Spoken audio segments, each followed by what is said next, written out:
Hello, I'm Miranda Steelman, spokesperson for Valour Professional Wrestling, filling in tonight for Joel Oreski here on the Aftermath Report. Tonight we'll be talking about the December 13th Arkham Memorial show, where the competitors paid homage to their fallen comrade. Our opening bout in the evening saw Teams Pretty in Pink and Team CK face off in tag team action. The two teams put on a fast-paced match, however ultimately it was Pretty in Pink that was victorious with the support of their manager, Max Tempest.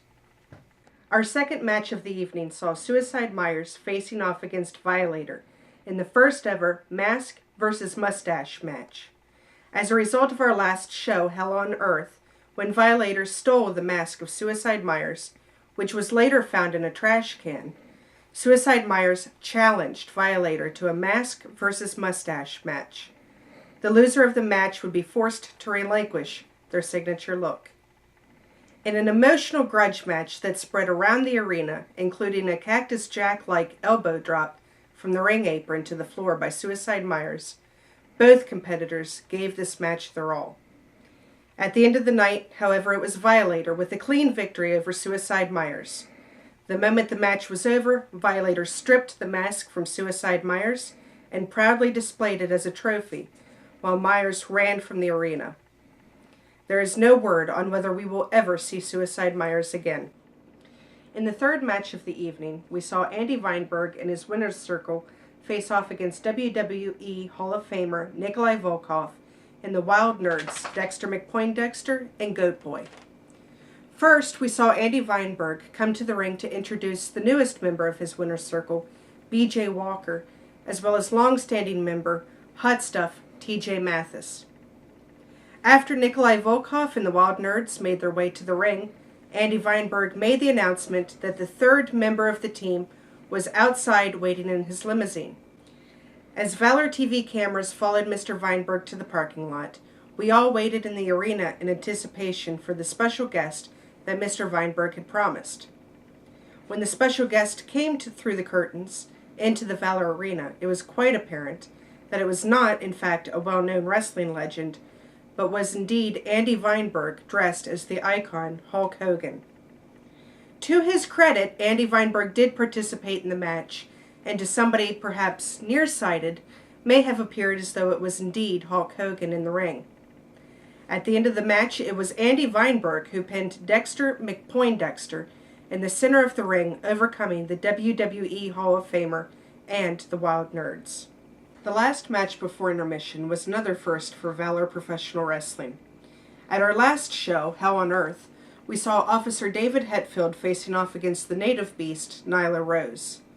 This match ended with a disqualification when Officer Hetfield pulled out a pair of handcuffs and attempted to restrain Nyla Rose and attack her with a chair.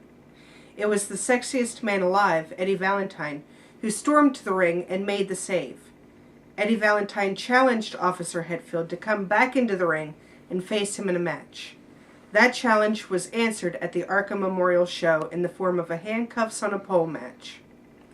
In the vicious back-and-forth action, the referee was temporarily knocked out of action. It was then that Nyla Rose made her way to the ring, taking out Officer Hetfield and restraining him with handcuffs, securing the win for the sexiest man alive.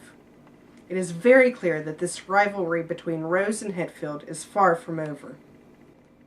At Valour's Above the Law, we saw a 4-team ladder match to determine the number 1 contenders for the Tag Team Championships of Valour. It was DeGunners that secured the contract and went on later that evening to become the Tag Team Champions. At Thumbs Up for Aiden, we saw another match to determine the number 1 contender. It was Motley 2 who won and earned their shot at the titles. Finally, at Hell on Earth, we saw a 3-team match for the Championships of Valour that consisted of DeGunners, Motley 2, and the unlikely team of Prodigy and Cross Van Tassel. In a very controversial ending, we saw 2 simultaneous pinfalls that resulted in the vacating of the titles. A ladder match was ordered to determine new champions. At the Arkham Memorial show, Motley 2 and DeGunners with their manager, Corey Cross, waged an epic war which left the competitors bloodied, bruised, and scarred. At the end of a long and grueling match, ultimately it was Scotty Feelgood who ascended the ladder and retrieved the title belts crowning new tag team champions, Motley 2. Following the ladder match was a match for the Valour Primus Championship. Incumbent Sexy Psycho Adrian Bliss defended his title against up-and-comer Fast Eddie Franken.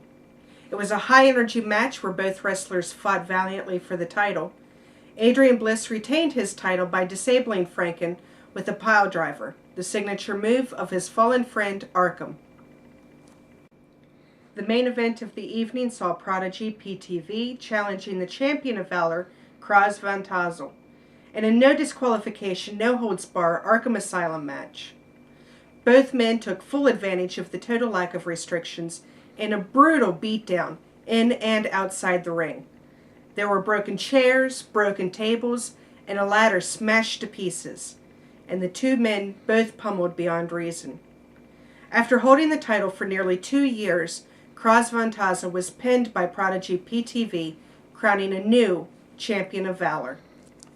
That concludes this episode of the Aftermath Report. We hope to see all of our friends when we return February 21st for our next event, Bloody Valentine. Check back frequently with Valour TV on Facebook and YouTube for further announcements and updates from Valour Professional Wrestling.